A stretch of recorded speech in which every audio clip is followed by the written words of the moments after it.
Empiezo con unas líneas referentes a Gilberto Guevara Niebla.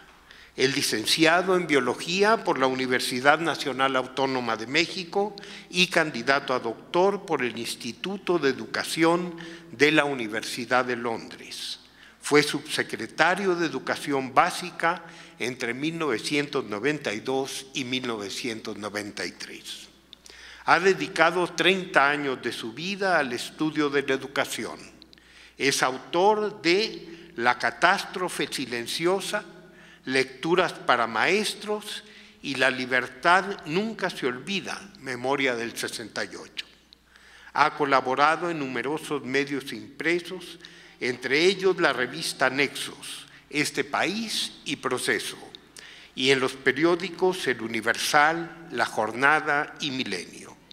En las últimas 3 décadas ha comprometido su vida a la docencia, la investigación y la divulgación del conocimiento educativo. Actualmente es profesor de tiempo completo del Colegio de Pedagogía de la Facultad de Filosofía y Letras de la UNAM y director de la revista Educación 2001. Los dejo a ustedes con la voz autorizada de Gilberto Guevara Niebla.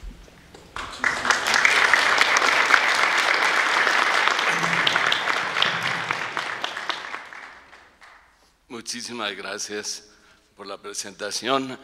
Yo quiero decir que me siento sumamente honrado de haber sido invitado a esta ceremonia, a este evento. Me identifico mucho con la figura de Berto Castillo, no solo por nuestra coparticipación en el movimiento estudiantil de 1968, sino por un vínculo de amistad que nos unió por muchos años. Entonces me da mucho gusto estar aquí, saludar a Tere y, en fin, estar con ustedes. Muchísimas gracias. Yo soy monotemático, no puedo hablar de otra cosa más que de mi tema, me van a disculpar, voy a hablar de educación, que es como un sablazo al público, ¿no?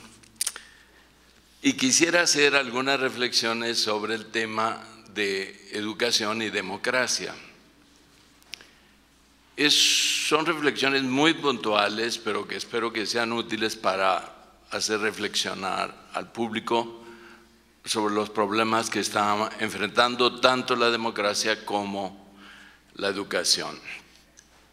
La democracia, como todos sabemos, es un sistema de gobierno que se apoya, digamos, en 2 pilares. Uno es el voto, la elección de los gobernantes mediante el voto universal, primero, y segundo, la toma de decisiones mediante la opinión pública. Estos 2 elementos, muy esquemáticamente, pueden caracterizar a la democracia. En el caso de México, como todos sabemos, se vive una transición a la democracia. La palabra transición se usa para calificar una serie de medidas graduales, cambios graduales que desde hace algunas décadas se han venido dando en el sentido democrático, fundamentalmente democrático. Se puede decir que esa transición ha materializado en un sistema electoral que se pretende que es autónomo, imparcial, etcétera, etcétera, que es el IFE, que todos sabemos que ha sido cuestionado, sobre todo en estas últimas elecciones. Tenemos un sistema, también ha cristalizado un sistema de partidos políticos. También se han tomado medidas que han hecho más transparente la función gubernamental. La transparencia ha sido juega un papel muy importante. Ha habido una apertura en la opinión pública que creo que todos debemos reconocer. Pero sobre todo yo creo que la transición democrática donde ha materializado más ha sido en este proceso continuo de desmontaje, digamos, del viejo sistema político presidencialista, autoritario, corporativo, de partido único o partido hegemónico que era el PRI. Y este desmontaje, digamos, del viejo sistema autoritario ha ido en paralelo con que fuerzas de oposición ocupan posiciones de gobierno. El hecho más significativo en la transición democrática fue la alternancia en la presidencia de la República. En consecuencia, hemos avanzado en algunas reformas institucionales en materia de democracia, pero no estamos satisfechos. No obstante estos avances democráticos en México, en primer lugar, subsiste una cultura política solo parcialmente democrática. Es una democracia coja en el sentido, o incompleta o parcial, en el sentido de que la cultura política de los mexicanos, de la ciudadanía, contiene elementos, actitudes, valores, disposiciones que se forjaron a lo largo de las 7 décadas que duró el viejo sistema de gobierno.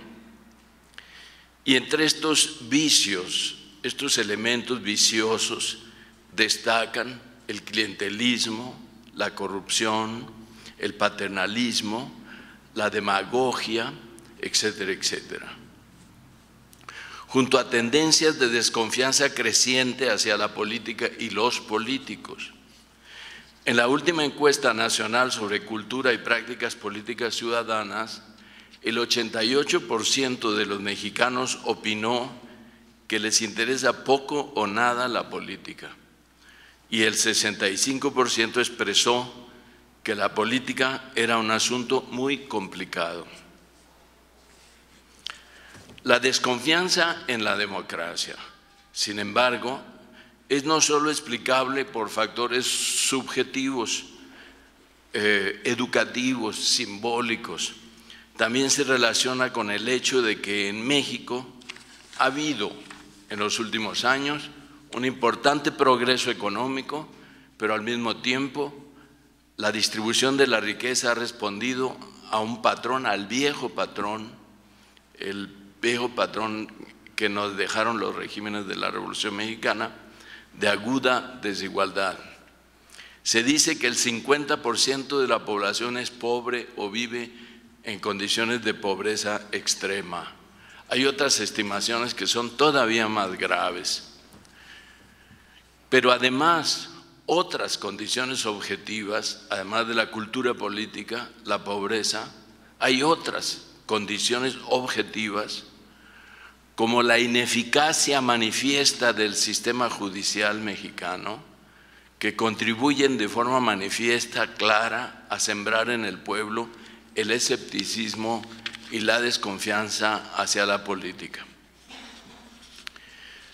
Se puede decir que los dos grandes desafíos de México son, en este momento, construir una democracia, seguir empujando en la misma dirección y segundo, abatir la pobreza. Estoy hablando de los principales desafíos. Creo que junto a estos podríamos hacer otra lista de desafíos de enorme importancia. Yo opino que la educación puede ser un instrumento social de enorme eficacia para enfrentar simultáneamente ambos desafíos. La educación es un instrumento para la vida. Si la educación no sirve para la vida, la educación no sirve. Una educación que no repercuta enriqueciendo la existencia de los mexicanos es una educación ociosa, obsoleta y desechable. Por lo tanto, tenemos que pedirle a la educación que responda a las necesidades que tenemos los mexicanos. ¿Y qué más necesidades que combatir la pobreza y construir una cultura política democrática.